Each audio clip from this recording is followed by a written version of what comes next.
Cada vez mais ativas na sociedade civil e nas questões de interesses gerais, as políticas públicas tornaram-se imprescindíveis para que ocorram melhorias no país. Num campo extremamente contraditório, onde se cruzam interesses e visões de mundos conflitantes, quais são as necessidades de mediações sociais e institucionais para que se obtenha um mínimo de consenso? E como as políticas públicas podem ser legitimadas e obter eficácia? Para falar sobre esse assunto, o nosso Opinião Livre de hoje conversa com o especialista em políticas públicas e desenvolvimento, Humberto Laudares. Muito obrigado pela sua presença aqui, Humberto. Obrigado. Vamos começar então entendendo o que são políticas públicas e como elas surgem. Bem, políticas públicas surgem justamente do papel fundamental do Estado em traduzir a garantia da ordem pública, mas também como que ele arrecada os recursos pelos impostos que todos pagamos e gasta isso em benefício da sociedade. Então, o que são as políticas públicas? É justamente esse meio. É como você elabora, você vê a necessidade, você elabora seu plano de ação e implementa. E a partir disso você avalia, a partir dessa avaliação, isso volta para a decisão do governo, para que o governo faça cada vez um trabalho mais eficaz, como você bem lembrou. Quando você diz você é quem? Quem que avalia? No caso, você está falando que a política pública é o que a população necessita e como isso vai ser feito? Como vai chegar no governo? Não entendi. Isso. A gente tem uma democracia representativa. O que significa isso? A gente não gere os recursos públicos diretamente. Tem um poder executivo, que no caso é a prefeitura, o governo do estado, o governo federal. Esse governo é responsável por arrecadar os impostos e esse governo é responsável por gastar esses impostos em programas. Ok. E entre a arrecadação e o gasto é que você precisa de políticas públicas, você precisa de estratégia, você precisa de um bom diagnóstico e, a partir disso, o próprio governo pode avaliar se está funcionando ou não. É claro que, como questão pública, podem haver outras organizações com interesses nessa área que podem avaliar também, ainda mais agora, com cada vez mais transparência, e é uma coisa fundamental. A academia pode fazer isso, o setor privado pode fazer isso também. Por exemplo, você tem empresas da área de seguro e o governo tem uma política pública na área de seguro. Essas empresas podem se agruparem e começarem a fazer avaliação de políticas e aumentar esse debate. No final das contas, política pública é parte do debate político, porque é como o governo entrega o serviço para que foi designado. Então, embora possa parecer um pouco distante, está muito mais perto da gente. É como você pega o ônibus aqui na rua, é como você vai ao hospital e como que o governo, desde o começo, planeja para entregar esse serviço para a população. E, na sua visão, como é que está o Brasil nesse desafio? Bem, é aquela coisa, o Brasil está muito pior do que a gente pode imaginar olhando para fora, mas muito melhor em relação a vários países que se olham para o lado. Vamos fazer uma comparação. Então, a gente teve um progresso grande, a gente não pode esquecer que temos uma democracia jovem, em que essa transparência também é jovem, a gente está aprendendo a lidar com tudo isso. Mas isso não exime do fato, isso não exime o fato que a gente tem muito para fazer e parece que esse senso de urgência não está sendo tão grande como muitos esperam. Por exemplo, eu acho que tem dois problemas sérios a serem enfrentados, que seriam a desigualdade social e a ineficácia do Estado. E essa desigualdade social, não do ponto de vista somente de indicadores, mas como essa desigualdade social ela é perpetuada por políticas públicas. O que eu estou falando? A gente tem políticas públicas de sucesso no combate à desigualdade social, como o Bolsa Família, mas aí que é o ponto importante, a desigualdade social começa na tributação e acaba no gasto. que as pessoas chamam em economês de regressividade. O que significa isso? É beneficiar mais o rico em relação ao pobre. Eu te dou um exemplo, tributação. A pessoa que ganha menos de 2 salários mínimos trabalha 197 dias para pagar seus impostos. Okay. É quase 50% de todos os dias que ela trabalha, contando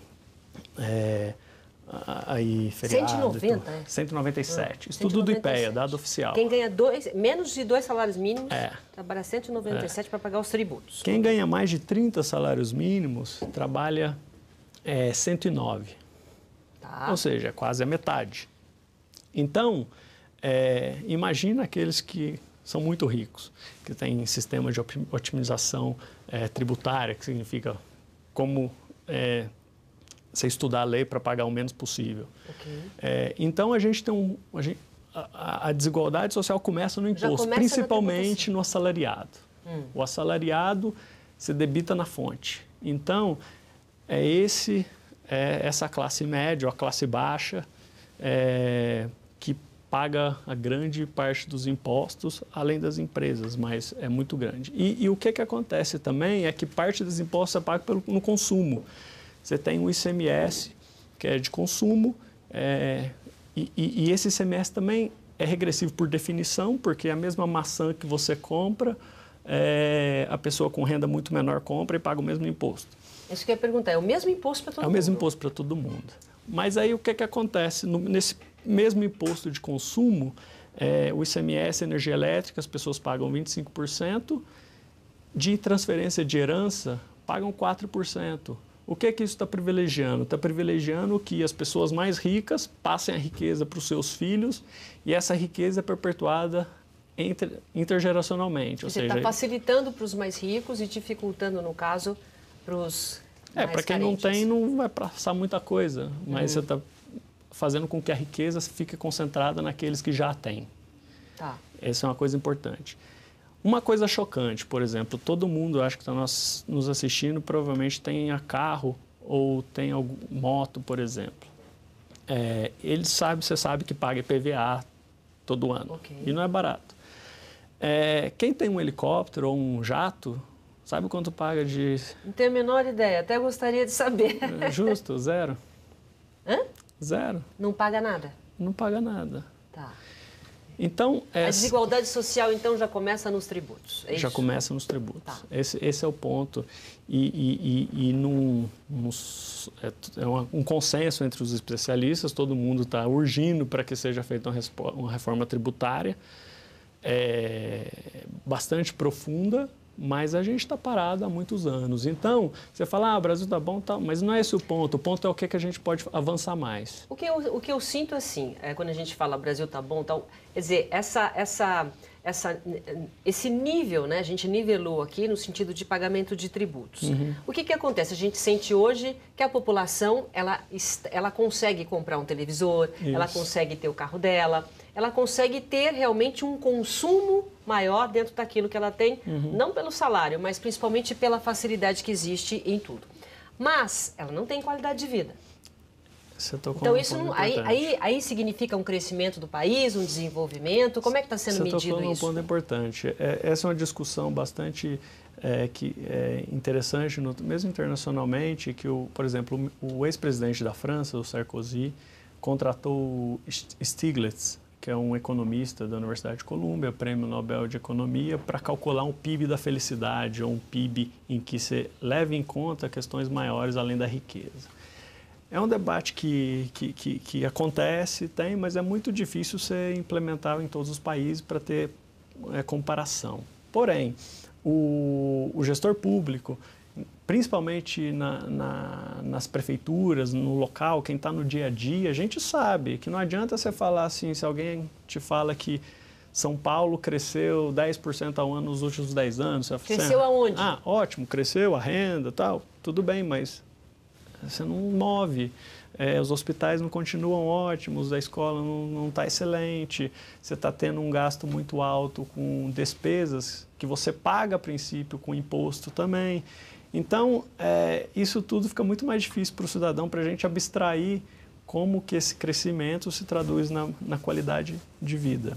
E quando que entra nisso, então, que a gente está falando, a política pública? Quer dizer, se existe esse conhecimento em relação à falta de crescimento, não só financeiro, como de poder de ganho e poder de consumo. Mas, por exemplo, em junho de 2013, quando a população foi às ruas, não era os 10%, 20%, 20 centavos do ônibus. Era todas aquelas pessoas que estavam lá, de alguma forma, tinham seus carros, os filhos estão estudando, paga a sua energia, só que não tem o principal, que é o básico, não é isso?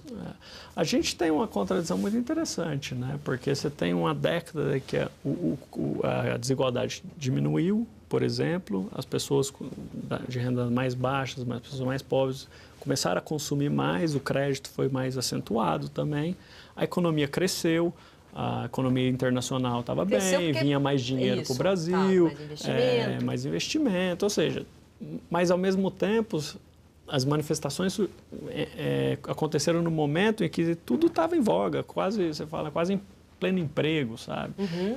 As pessoas que queriam trabalhar, a princípio, estariam empregadas. A classe política não passou a não entender o que era. Mas, se você vive na cidade, você ia perceber.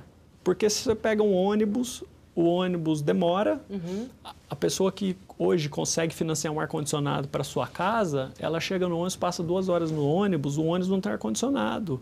O ônibus não fala aonde que a pessoa está nem para onde que ela vai, mas tem uma propaganda na televisãozinha do ônibus. Todas essas questões começam a entrar também na cabeça das pessoas porque tem acesso a mais informação, melhorou o padrão de vida e ficar mais exigentes. Essa é uma tese. A outra também tem muita gente e não evoluiu com o mesmo passo a provisão desses serviços. Muita gente, como aumentou a população, você está falando? Não. É muita gente para usar os serviços públicos, desculpa. Muita gente para usar os serviços públicos, mas ao mesmo tempo o retorno que se tem não foi tão alto. O retorno, quer dizer... No caso de transporte, por exemplo, muita gente comprou muito carro. É uma coisa comum que as pessoas falam. E demora 4 horas para chegar no trabalho. Demora 4 horas para chegar ao trabalho. Saiu uma pesquisa falando, os paulistanos estão usando mais transporte público. Sensacional, é muito bom. Mas aumentou a qualidade em 10 anos? Quer dizer, a política pública que a gente fala é dar qualidade a esses serviços que já existem, que a gente tem acesso, é isso? Esse é o grande objetivo. Por exemplo, no caso de transporte público... Eu vou querer, inclusive, vai explicar agora para a gente, eu preciso só fazer um rápido intervalo comercial, daqui a pouquinho eu continuo conversando com o Humberto, tá bom? Um instante só, a gente já volta. O Opinião Livre de hoje está conversando com o especialista em políticas públicas e desenvolvimento, Humberto Laudares. E no final do primeiro bloco, a gente estava falando justamente do transporte público, né? E assim, existem serviços que a população já utiliza, mas qual é a política pública em devolver esses serviços para a população de uma forma decente, né, Humberto? Justamente. A gente está falando, por exemplo, no caso do transporte, uma política pública que a gente vê os corredores. A prefeitura decidiu fazer corredores para aumentar a mobilidade. A mobilidade. É mais rápido você pegar o ônibus aqui de carro, então você vai pegar o ônibus, incentivar esses usuários. Sensacional, o objetivo eu acho que tá ótimo. Porém, uma política pública não é composta só de um objetivo e só de uma decisão específica. Você precisa saber, a gente quer melhorar a qualidade para esse serviço. Então, faz corredor, você garante ou planeja como que as linhas não se cruzam, como que você diminui também a velocidade, a interferência entre ônibus e carro. Você tem certeza que o usuário vai saber aonde que ele está, tem sinalização, o meu ponto é Avenida Paulista. Na hora que ele pega o ônibus, ou antes, ele sabe aonde que ele vai, quantos pontos ele tem. Hoje o cidadão paulistano não tem ideia de onde está. No ônibus, você não tem sinalização também. Tem GPS nos ônibus da Prefeitura de São Paulo, foi implementada, segundo a informação que eu tive na gestão passada, mas nunca se fez uso desse GPS, ou seja, a população, em princípio, teria a possibilidade de saber para onde que eles estão indo. E em outros países, por exemplo, tem uma televisãozinha, aquela que tem a propaganda aqui, tem a televisãozinha falando, esse é o ponto paulista, eu vou para o Paraíso. Como é no metrô. Você está no metrô, você sabe que você está naquela estação que faltam 2 para você chegar, é assim? E a gente não está falando de ciência física quântica, né? A gente está falando de coisas simples, a gente está falando que apps hoje criados por pessoas completamente fora do sistema, cidadãos podem criar para facilitar a vida das pessoas. Okay. E também mais importante, você tem uma passagem cara e você tem ainda, todo ônibus, você tem, por exemplo, um cobrador ainda, que é uma figura que com o bilhete único é difícil entender o papel exato dele. Eu entendo que tem muita gente empregada, mas o custo é transferido para a população também. Então, tudo isso é uma forma de pensar uma questão pública e saber como que a gente vai fazer. Vai precisar investir em ar-condicionado nos ônibus, vai precisar fazer 2 portas, talvez, porque quem vai sair do ônibus sofre, né? Uhum. Se você não planejar 3 pontos antes, ainda mais sem saber que ponto que você está, fica um pouco caótico. Eu acho que é nesse sentido que pensar a política pública de maneira integral, calculada e depois avaliar os impactos bem, a gente pode ter um resultado mais positivo para a população. Quando a gente fala em política pública, a gente está dando um exemplo específico da cidade. Essa conta quem paga, né? Quem cuida, essa gestão é a prefeitura de cada lugar ou a parte do governo?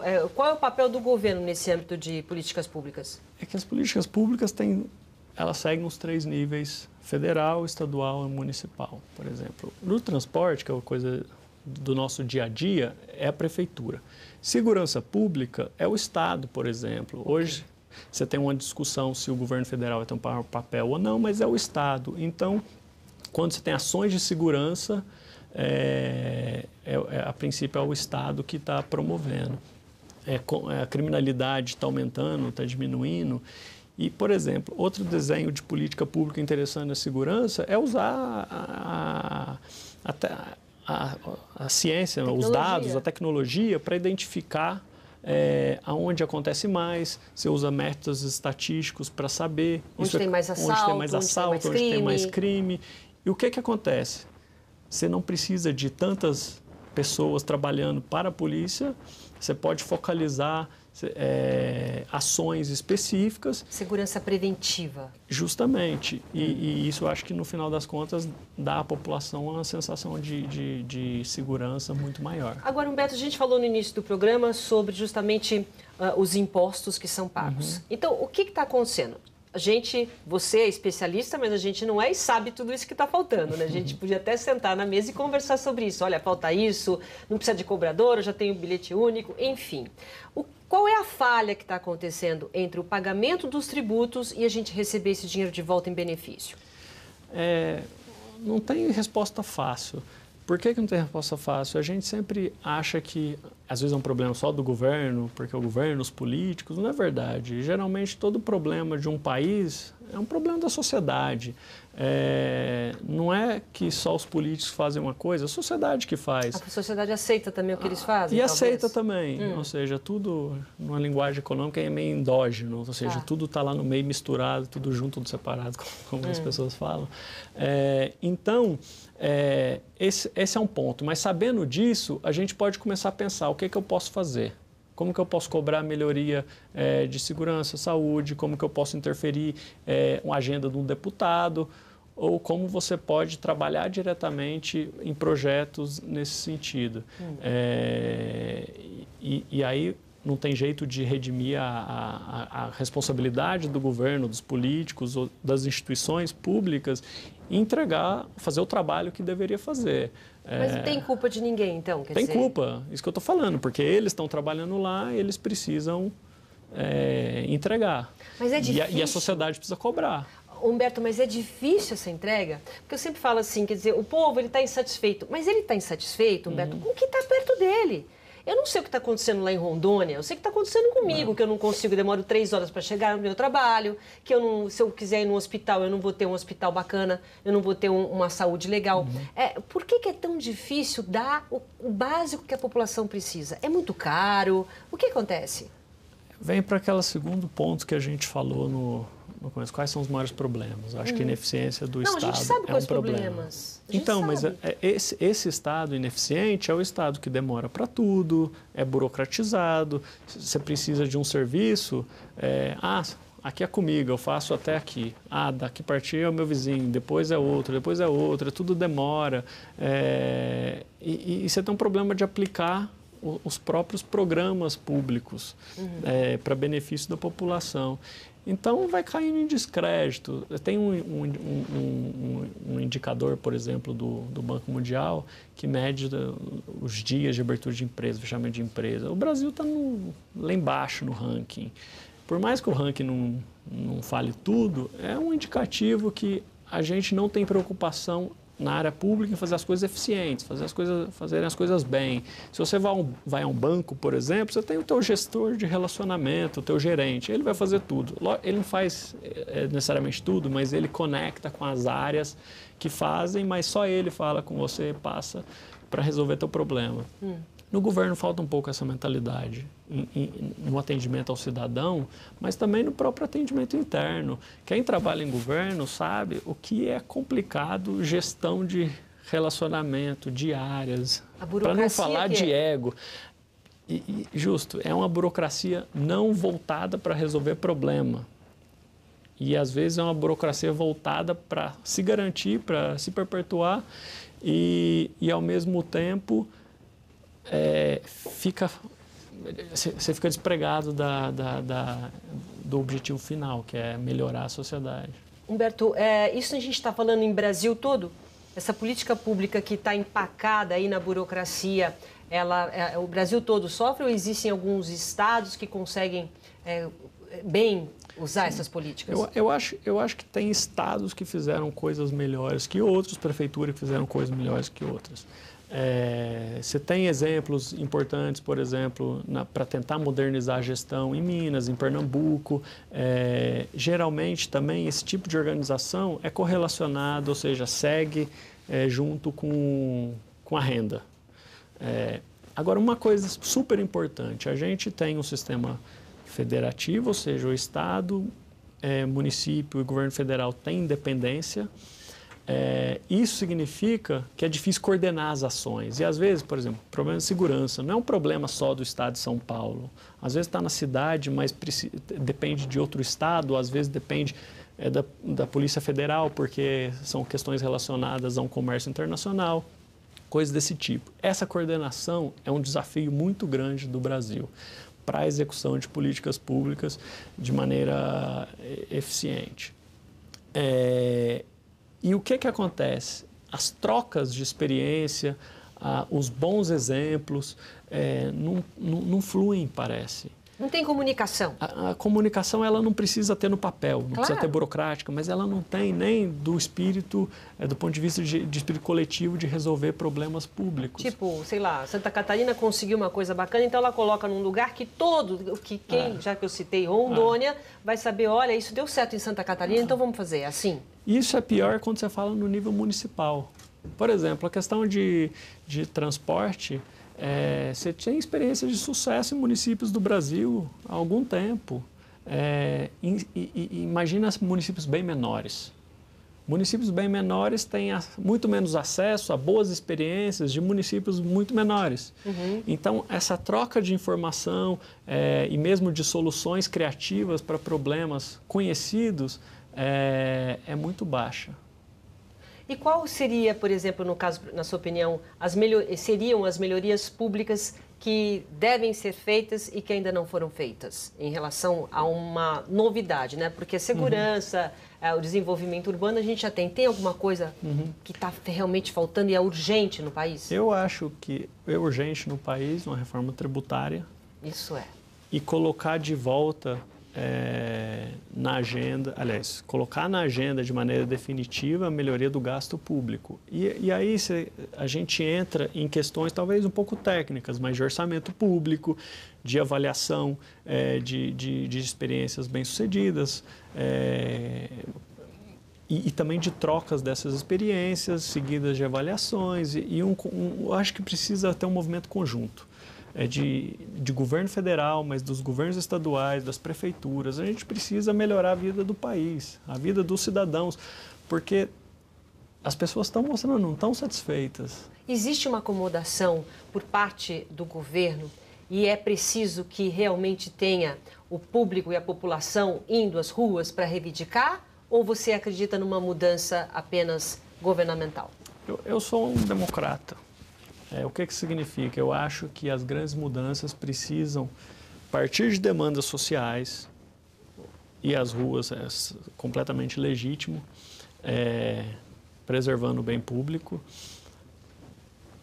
Os políticos precisam escutar, os cidadãos precisam mudar suas decisões de voto ou então se candidatarem também, e essas mudanças aconteçam dentro do sistema que a gente vê aí.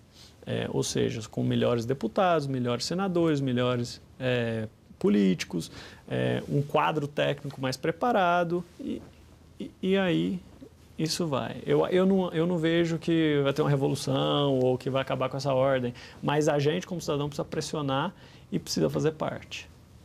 Precisa se politizar mais. Obrigada, Humberto. Muito obrigado pela sua presença aqui. Foi ótima a entrevista, tá? Grande prazer. Parabéns, obrigado pela sua participação aqui. E o nosso Opinião Livre fica por aqui. Muito obrigado pela sua companhia e até o próximo programa. Tchau.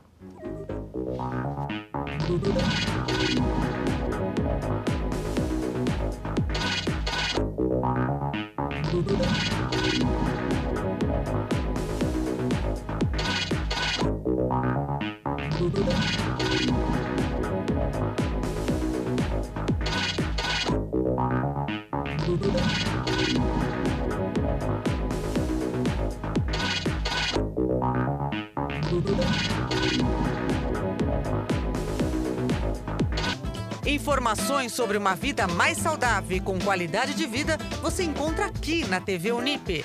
No programa Edição Saúde, você se atualiza sobre equipamentos modernos em diagnóstico e tratamento e acompanha reportagens especiais e entrevistas com diversos especialistas na área da saúde. Não perca o Edição Saúde aqui na TV Unip.